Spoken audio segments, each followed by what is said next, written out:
My name is Femi Omotayo. I am the lead pastor of this congregation, and over the next few weeks I will be preaching a sermon that I've entitled Shine Your Eye. So turn to your neighbor and say, shine your eye.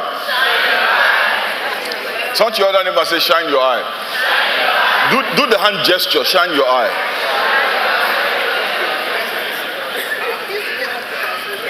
Shine your eye. Shine your eye is simply means open your eyes, right? Open your eyes wide. Yeah? Let's turn. Have you finished the survey? Has everybody finished the survey? If you haven't finished the survey, say give me a minute, because I don't want you to miss any part of the service. Some of you finished the survey. Didn't you do the survey last week? So you're just trying to make trouble. You're trying to throw me off. I come and preach. I'm tired. I'm looking for anybody that is going to preach this morning. So none of you on this front row should try me this morning. Ephesians chapter 1, I will read from verses 17 to 23. It's a series that will go on for a few weeks. That the God of our Lord Jesus Christ, the Father of glory, may give unto you the spirit of wisdom and revelation in the knowledge of him. The eyes of your understanding being enlightened, that you may know what is the hope of his calling, and what the riches of the glory of his inheritance in the saints, and what is the exceeding greatness of his power to us what who believe, according to the working of his mighty power, which he wrought in Christ when he raised him from the dead, and set him at his own right hand in the heavenly places, far above all principality and power, and might, and dominion, and every name that is named, not only in this world, but also in that which is to come, and has put all things under his feet, and gave him to be the head over all things to the church, which is his body, the fullness of him that filleth all in all. I'm going to read it again. Paul is praying for the church in Ephesus, and this is his prayer: that the God of our Lord Jesus Christ, the Father of glory, may give unto you the spirit of wisdom and revelation in the knowledge of him. Turn to your neighbor and say, wisdom and revelation. And then in verse 18 it says, the eyes of your understanding being enlightened. Turn to your neighbor and say, enlightened. That you may know. That you may know what is the hope of his calling, and what the riches of the glory of his inheritance in the saints, and what is the exceeding greatness of his power to us who believe, according to the working of his mighty power, which he wrought in Christ. Turn to your neighbor and say, in Christ. When he raised him from the dead and set him at his own right hand in the heavenly places, far above all principality and power and might and dominion, and every name that is named, not only in this world, but also in that which is to come, and has put all things, not some things, all things under his feet, and gave him, who? Christ, to be head over all things to the church, which is his body, the fullness of him that filleth all in all. So Paul, amen, writes this letter to the church in a place called Ephesus. And he starts the letter by telling them that he has been praying for them. And that prayer that he prayed for them is the prayer that we're going to study over the next few weeks. Amen? Because I believe that in this prayer, Paul gives us insight into what the life of a Christian should look like. Now, I want us to remember something about Paul. Paul was sent by God specifically to people like you and I. The Bible says Paul was the apostle to the Gentiles. In the mind of a Jew, there are only two types of people on the planet: the Jews and the Gentiles. Everybody who did not believe in the laws of Moses, who did not conform to the laws of Moses, right, who is not a descendant, a biological descendant of Abraham, is considered a Gentile. It doesn't matter whether you're black or white, green or purple. As far as the Jewish person is concerned, there are only two races, the Jews and the Gentile. And Paul was sent to speak to the Gentiles. Amen? So Paul was sent to speak to you and I. So that letter that he was writing to the church in Ephesus, he was actually writing to you and I, because we are the Gentiles. Amen? And at the beginning of the letter, he starts to tell them about a prayer that he has been praying for them. And the first line of his prayer for them is that the Lord will grant them the spirit of wisdom and revelation. And that spirit of wisdom and revelation in the knowledge of God will bring enlightenment to the eyes of their understanding. Basically bring enlightenment to their minds. Let's talk about that spirit for a minute. In Isaiah chapter 11, from verses 1 to 3, the Bible says, a shoot will come up from the stump of Jesse. From his roots, a branch will bear fruit. And the spirit of the Lord will rest upon him. The spirit of wisdom. Turn to your neighbor and say wisdom. The spirit of understanding. Tell your neighbor understanding. The spirit of counsel. Tell your neighbor counsel. And of might. Tell your neighbor might. The spirit of the knowledge. Tell your neighbor knowledge. Flow with me, flow with me. You guys are breaking my flow. Let's do this again. The spirit of the knowledge and fear of the Lord. And he will delight in the fear of the Lord. Amen.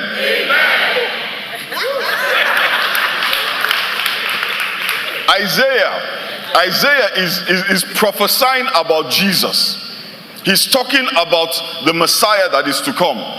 And he's saying that the Spirit of God, or this Spirit, this sevenfold Spirit, so to speak, will rest upon Jesus. And then he lists the different things about the Spirit. Amen? But I want us to be clear. Isaiah is not talking about 7 different spirits. Amen? He's not talking about 7 different spirits. He's talking about 7 different manifestations of the Holy Spirit, or 7 different things that the Holy Spirit will do upon the Messiah. There is only one Holy Spirit. But in the life of Christ, he will do these 7 things. He will bring wisdom and understanding.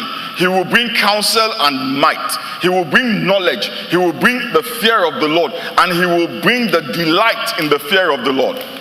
And when Isaiah is talking about wisdom and understanding and counsel and knowledge, he's not talking about just earthly knowledge. Amen? He's not talking about just earthly things. He's talking about the knowledge of spiritual things. He's talking about an insight and an understanding about the things of God that are not readily accessible to the intellect of the regular human being. Hallelujah. You know, Jesus Christ said something. He said, I do not do anything which I have not seen my Father do. And I do not say anything which I have not heard my Father say. His ability to see the things that his Father did and to do the things that and to hear the things that his Father said were a consequence of this Spirit that was upon him. Hallelujah. Amen. The Bible says in 1 Corinthians chapter 2 verse 10, let's read it together. Say, these are the things that God has revealed to us by his Spirit. It says the Spirit searches all things, even the deep things of God. For who knows a person's thoughts except their own spirit within them? In the same way, no one knows the thoughts of God except the Spirit of God. And what we have received is not the spirit of the world, but the Spirit who is from God, so that we may understand what God has freely given us. Hallelujah. Now this is the powerful part, verse 13. And this is what we speak, not in words taught us by human wisdom, but in words taught by the Spirit, explaining spiritual realities with spirit-taught words. The person without the Spirit does not accept the things that come from the Spirit of God, but considers them foolishness and cannot understand them because they are discerned only through the Spirit. And verse 15 says, the person with the Spirit makes judgments about all things, but such a person is not subject to merely human judgments. You see, this is why when you bring the things of God in front of unbelievers, it does not make any sense to them. When you ask an unbeliever to judge you, to assess you, you do not make any sense to them. Your lifestyle does not make any sense to them. So when you are trying to seek their approval on how you should conduct yourself, when you look to them for validation on how to live your life, the Bible says it is impossible for them to comprehend it. It is impossible for them to understand it, because the life that you are living, if you are living it from understanding, you are living a life that they cannot understand because it is spiritual. So when we look for affirmation from the world, we have missed it. When you want your friends to accept your lifestyle, when you are looking for them to say you are cool, you are okay, you don't understand the life that you are living. It would have been impossible for Jesus to know the thoughts of God without the Spirit of God. Because we must always remember that when Jesus Christ came to earth, he left his godness in heaven. He came as a man. In every way he was a man. But the Spirit of God was upon him. And it was that Spirit that revealed to him the things of God. And this is why Paul was praying for the church in Ephesus. Because he understood that there was no way that they were going to understand the things of God without revelation and without wisdom. Without the eyes of their understanding being supernaturally enlightened. Listen, you can have knowledge about earthly things. I took a course in philosophy, so I understand certain ways of thinking. I studied a little bit of physics, a little bit of biology, some chemistry. I did a lot of literature. I have some knowledge of those things. I can gather those things from a book. But the things of God, you need the Holy Spirit. You need the eyes of your understanding being enlightened by the Spirit of wisdom and knowledge, the Spirit of counsel and might, the Spirit of revelation. So that is why Paul said this prayer to the church in Ephesus, because if you read the book of Ephesians, Paul was about to drop some things on them. He was about to share some things with them that he knew was going to mess with them. So he had to pray for them that God, please open their eyes. Open the eyes of their understanding. Grant them your spirit of wisdom and revelation. You know, the word wisdom in this verse, it comes from a Greek word that is pronounced Sophia. Turn to your neighbor and say Sophia. And you know what Sophia means? It means clarity. It means clarity. It means insight. So Paul was saying, I am praying that God will give you clarity. Turn to your neighbor and say, I am praying that God will give you clarity. We need clarity to understand spiritual things, because the spiritual things are so far from natural things. Without that spiritual understanding, you'll be lost. And many in the church are lost. The word for revelation in the verse we have read comes from a Greek word that is pronounced apocalypsis. Apocalypsis. I'm not going to ask you to tell your neighbor that you might spit on them. Apocalypsis. Apocalypsis means an uncovering, an unveiling, a revealing of that which was unseen, of that which was invisible. Amen? But let me explain something. Clarity, insight, uncovering, unveiling, revealing applies to something that is already there. Hallelujah. So it is not a new truth. The truth has always been there, but they just needed clarity. They just needed for it to be unveiled to them. There was nothing that Paul was sharing with them that was not already in the Old Testament. Everything that Paul said about Jesus was already spoken in the book of Isaiah, in Ezekiel, in Lamentations, in Jeremiah, even in the Psalms of David. But you see, God needed to give them clarity, and he needed to give them revelation in order for them to fully understand what God was doing. These were things that were hiding in plain sight. Do you know that people every day were going through the writings of Isaiah and they were not seeing Jesus in it? People every day were reading the prophecies of Jeremiah and they did not realize he was talking about Jesus. They read about David and Goliath and they didn't understand that he was talking about Jesus. They read the story of how God brought the Israelites out of Egypt. They didn't know it was talking about Jesus. They read about the 10 commandments of Moses. How Moses went up to the mountaintop. They didn't realize it was talking about Jesus. They read about Nehushtan, the brass serpent. They didn't realize it was talking about Jesus. So Jesus stood in front of them and he didn't make any sense. It didn't make any sense. So they missed him. Hallelujah. It takes somebody who has received the spirit of wisdom and revelation. It takes somebody whose eyes have been enlightened to understand the things of God. So he prays for them. He prays for them. Because see, the Holy Spirit does not come from education. It comes from impartation. You can't teach somebody to receive the Holy Spirit. They receive the Holy Spirit. It is not something you learn in a class. You can learn about him in a class, but you cannot acquire him in a class. You receive him. Amen. He is given. Hallelujah. Amen. He prayed for them.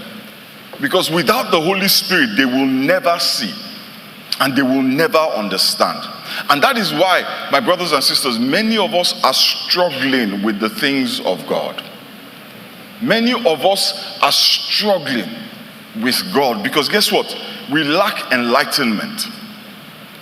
We're reading our Bibles, but we lack enlightenment. And rather than spending our energy praying for houses, praying for cars or spouses, we should start praying for wisdom. Amen. And revelation. Amen. Because without wisdom, without revelation, without your eyes being enlightened, you are like a person reading a book written in Latin. And some words may appear familiar, but your understanding is minimal to the point of non-existence. And so you will see many things in scripture and it will not make sense. It will not make sense. It cannot make sense. Because you're trying to understand spiritual things with logic. With what do you call those things? With the parameters of natural processes.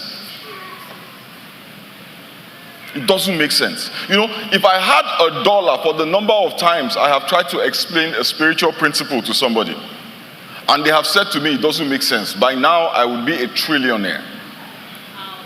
Even right now, I would leave this place with at least $600. Because there are 600 people here looking at me saying it doesn't make sense. And sometimes they don't say it, you see it in their eyes. Say, okay, Pastor, I just don't want to argue with you. But it doesn't make any sense. How can you say it doesn't make any sense? And what we forget is this.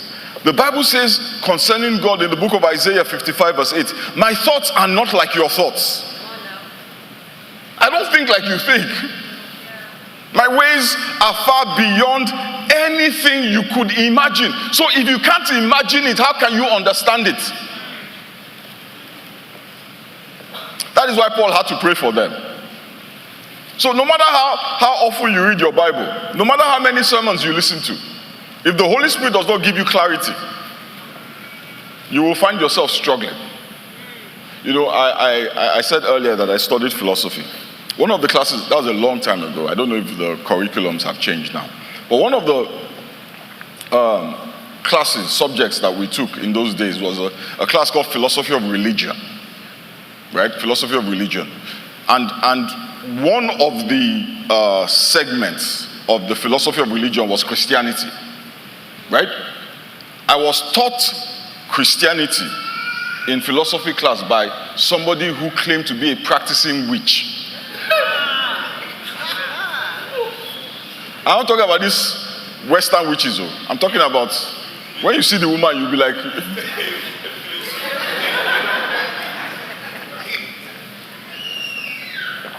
she knew the Bible.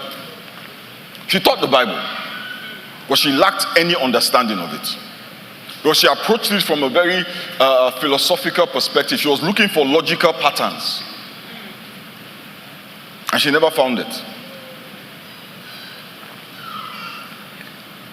You know, if the Holy Spirit does not give you clarity, my brothers and sisters, you will struggle. You will struggle. And many of us are struggling. Because we don't understand the tools that God has given us to interact with Him. So we reject, for example, the Holy Spirit because we see people walking around speaking in tongues. See, that doesn't make any sense. I don't want any of it. But speaking in tongues is just one aspect of the Holy Spirit. A major aspect of the Holy Spirit is this wisdom and revelation. So you don't want to speak in tongues. So when they say Holy Spirit, I'm good. Receive the Holy Spirit baptism. You want me to be acting like those people that are ba ba ba ba ba ba ba ba mu mu mu mu? No, I'm good. But already in that very statement, you have shown a lack of understanding. Most of us grew up learning that if I wanted something in this life, I have to work for it. Anybody know what I'm talking about? You have to work hard for it. I have to knuckle down, put my head down, and do the work. And the harder I work, the more entitled I am to a reward, to my wages. That makes sense, right? You work 9 to 5, you work 40 hours a week. It makes sense that at the end of that week, you should get your paycheck. Yeah? And when you get your paycheck, you look at how they have tabulated everything. If you work 80 hours and somebody wants to pay you for 70 hours, you are going to kick up a fuss. And when you go to HR with your pay stub, it makes sense. I worked 80 hours. Why are you paying me for 70 hours? So the idea that someone else will do the work and you will get the reward, it sounds like a scam. Somebody says to you, Tosin, on Friday come and collect your paycheck. You say, for what? We've done the work for you, come and collect the paycheck. He's like, one time, my wife.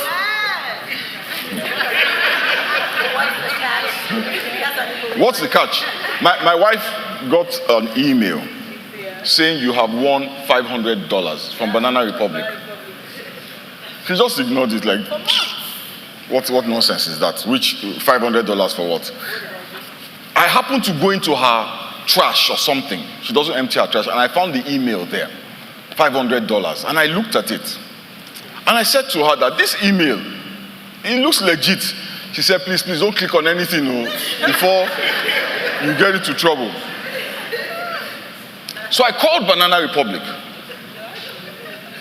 And she actually had won $500. I spent it.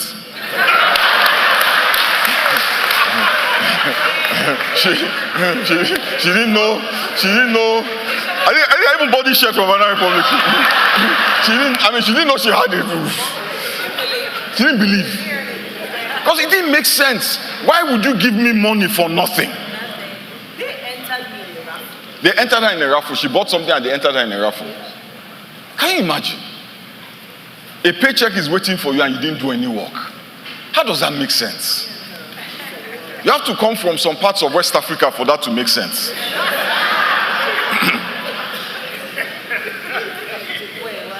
So I will keep working.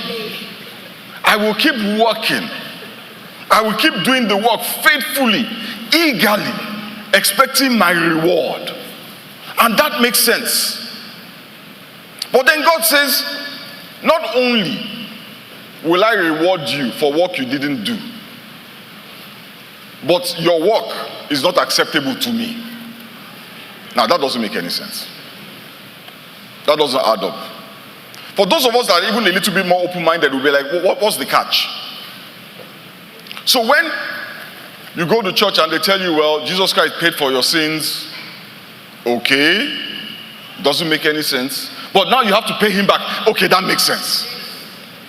So we embrace the idea because it makes sense. Even though God himself says that all of your work I find disgusting. The irony of this prayer was that Paul was praying for people who had accepted that Jesus had died for them. But even though they were born again, they couldn't understand the deeper things of God. So Paul still had to pray for them. And there are many like that who actually believe. We believe that Jesus died for us.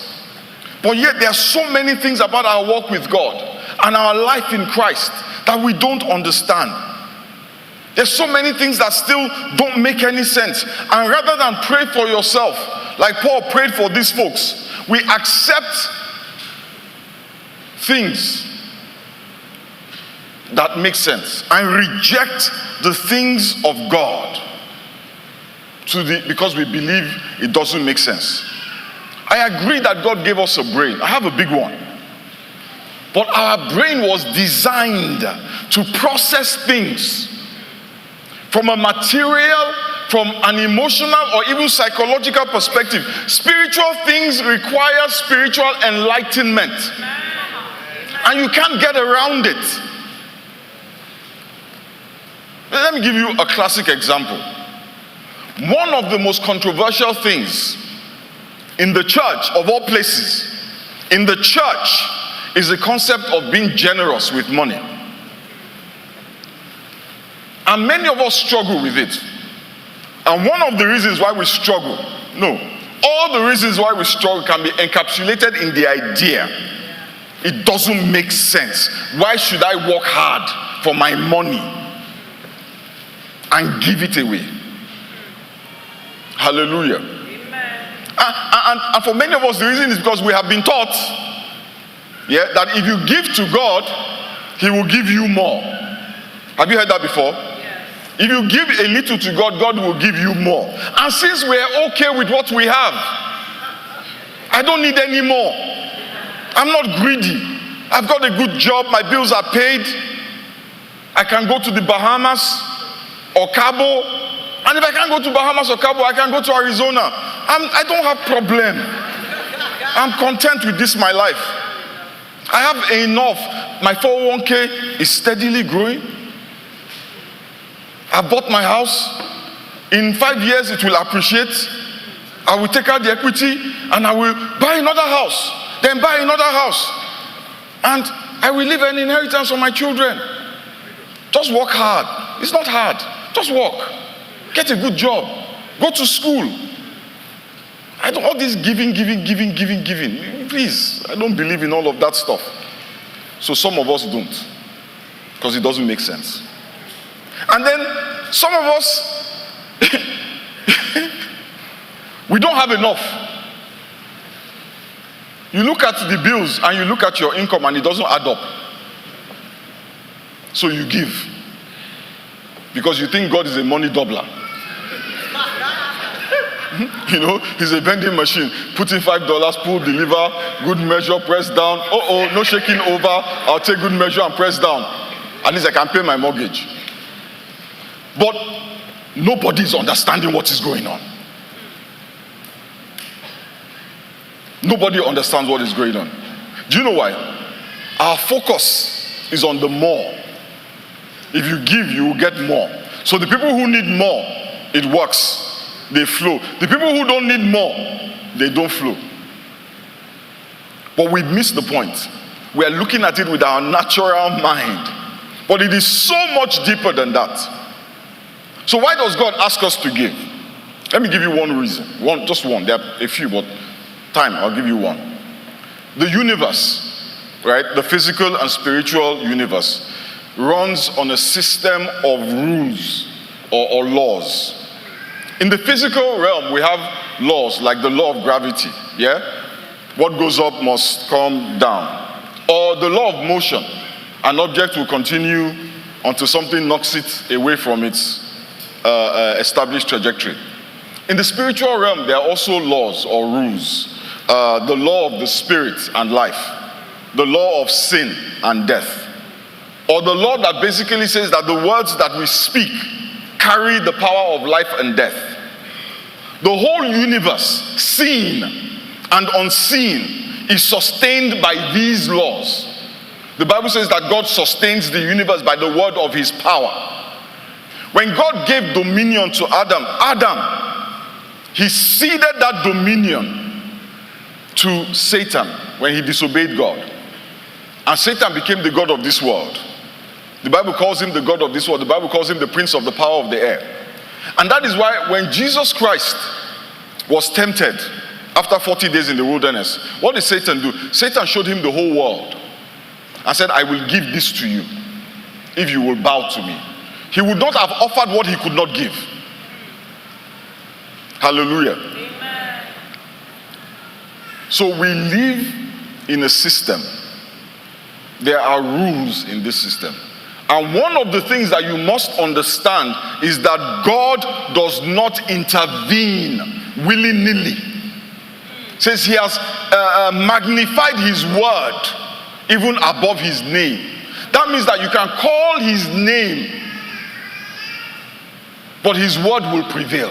Hallelujah. Are you hearing me? Yes. That means that you can be calling God, I have made these laws. That is why God could not just forgive sin because he loves us. That is why a price had to be paid for the forgiveness of sin. And he couldn't do it himself, God. He had to send his son. A man had to die. Hallelujah. Does it make sense? Is it making sense? Yes. I prayed for you. God intervenes under very specific circumstances. And some of those circumstances we know. Most of them we actually don't know. But the Bible says that the secret things belong to God. But the things that are revealed are for us and our children to do, to take advantage of, to utilize. Let me show you something in the book of Romans, chapter 8, verse 28. It says, and we know that in all things, God works. We don't read that thing well. Let me read it properly. It says, and we know, there should be a comma there, that in all things, God works for the good of those who love him and who have been called according to his purpose. And we know that God is working in all things for the good of those who love him, who have been called according to his purpose. That means that God, has the ability, and we all know this, to enter into all things and work in those situations to make sure that good comes for those who love him and who have been called according to his purpose. Not for everybody. Not for everybody. He doesn't enter into every situation. And that's hard for us to believe. It's hard for us to understand. And let me tell you why he doesn't. If he did, he would be usurping his own, he would be undermining his own authority. See, God is just. He's just, he's righteous. He doesn't do illegal stuff. He doesn't. He obeys the rules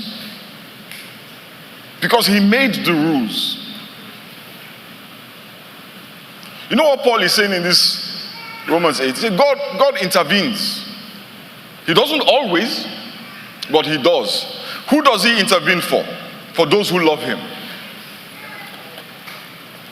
For those who love him.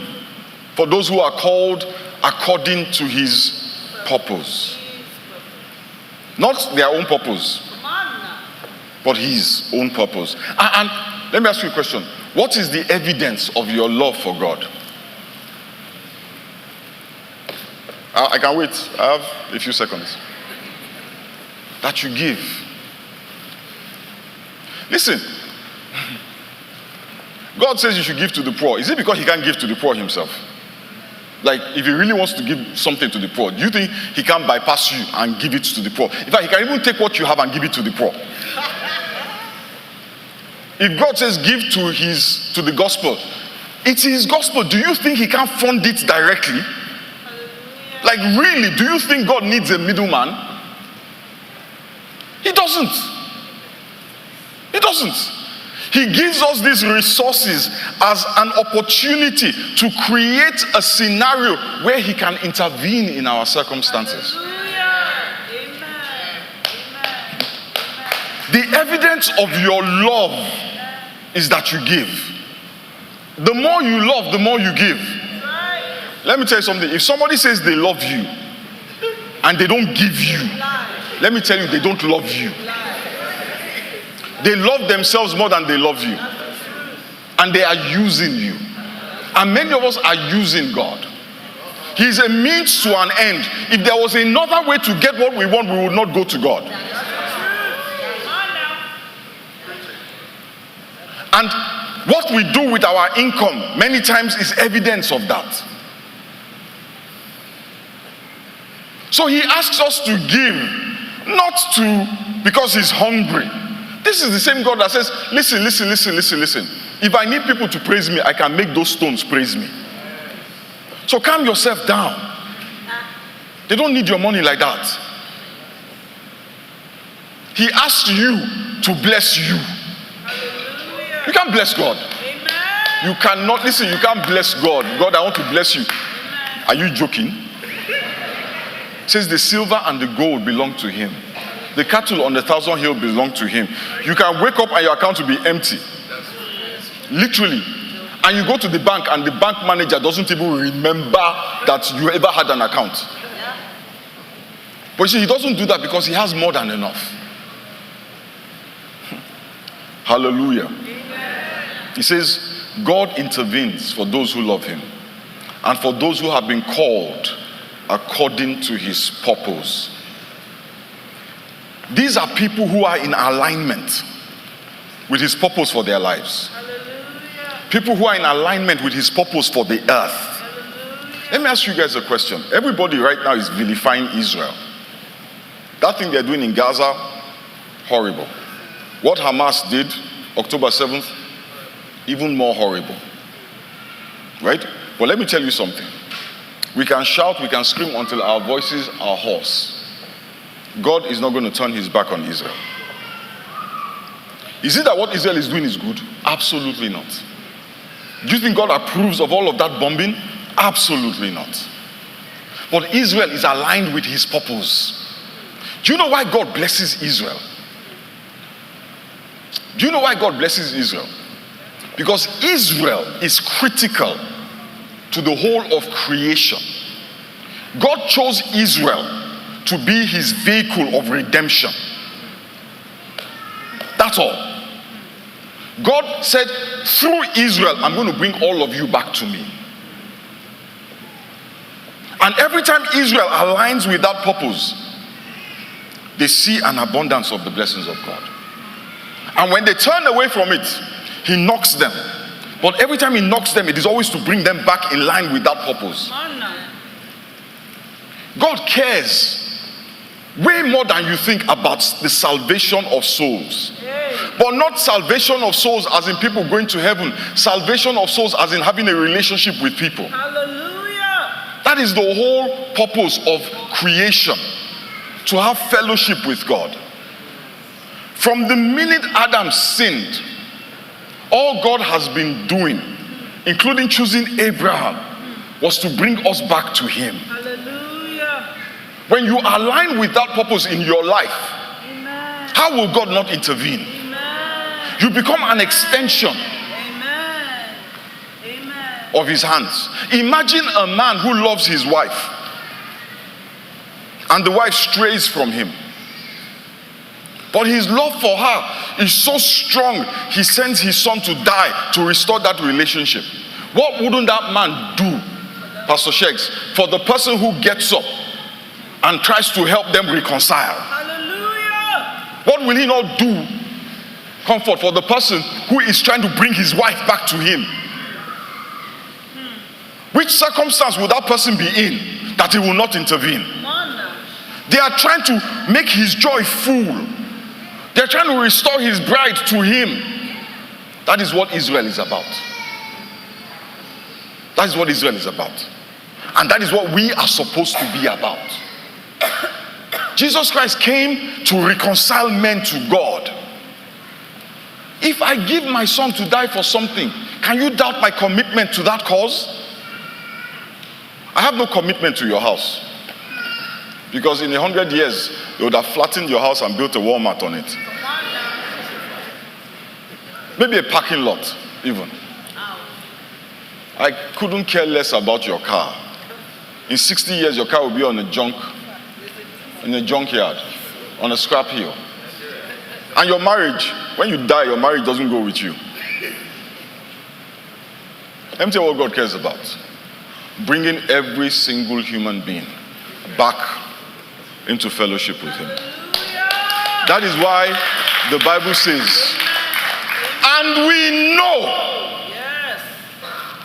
Paul didn't say, well, I've been thinking about it. I think perhaps, perchance, said, and I know that in all things, God is working for the good of those who love him and are called according to his purpose.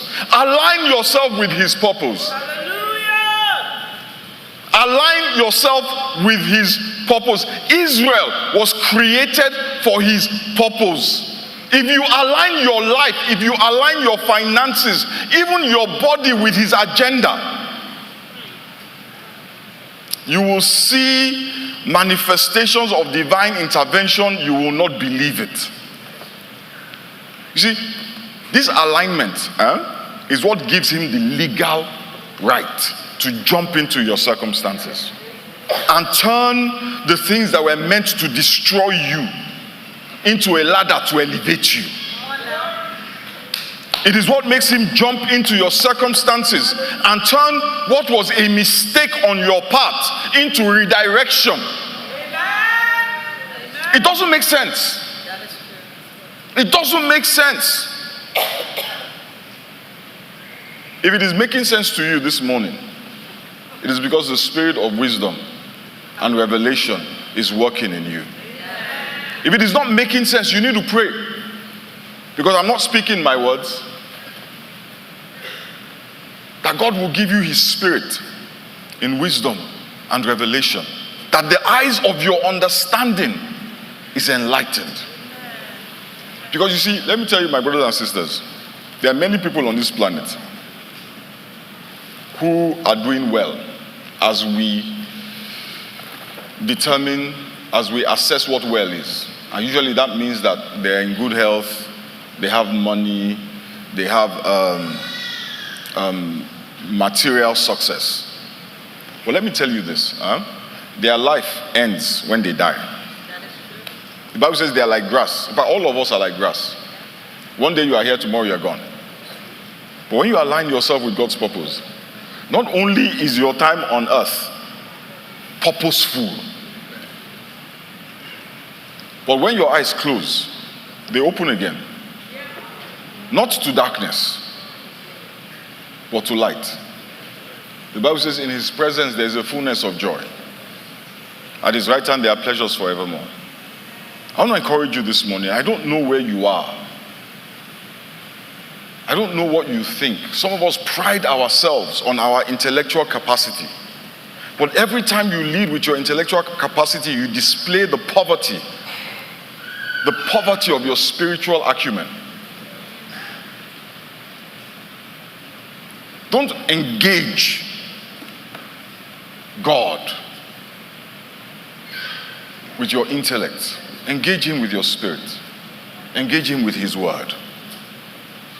Align your life, every aspect of your life, your finances. My time, I'm over. I'm going to say this and I'm going to go. Marriage. Why do you want to marry? How many here are single?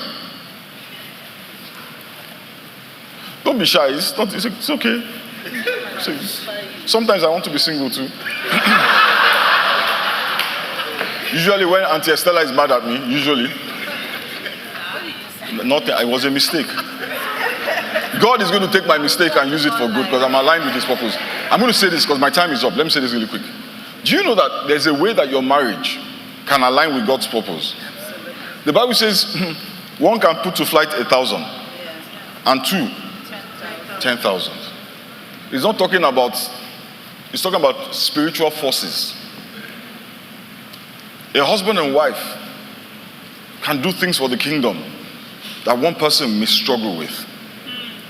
For all of us who want to marry, and all you are thinking about is yourself, perhaps you start thinking that how does this benefit the kingdom? Well, you can't even talk about your marriage benefiting the kingdom because you don't benefit the kingdom. So God can see through that lie. Say, Lord, I promise once he comes, I promise we will move the kingdom of darkness now as you are.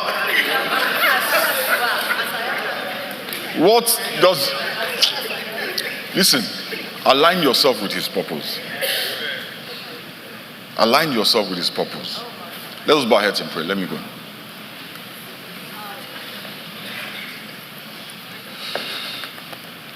I want you to just pray for yourself this morning. That the eyes of your understanding be enlightened. I gave one example, just one example, giving. I gave one example of something that requires spiritual understanding to fully benefit from. There are so many more.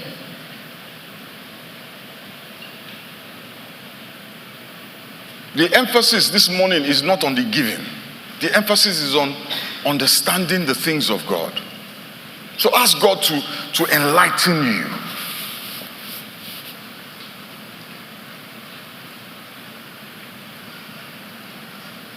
So that everybody that speaks to you about the things of God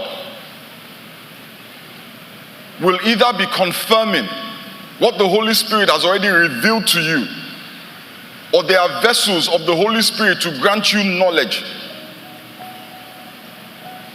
Because there's so many voices out there talking a lot of nonsense. And many will be led astray. Many will be led astray by TikTok, by Instagram. Ask God to enlighten you. I don't want to lead you astray, but I'm a human being and I can make a mistake. I might even have an agenda. But when your eyes are enlightened, you will see through it all.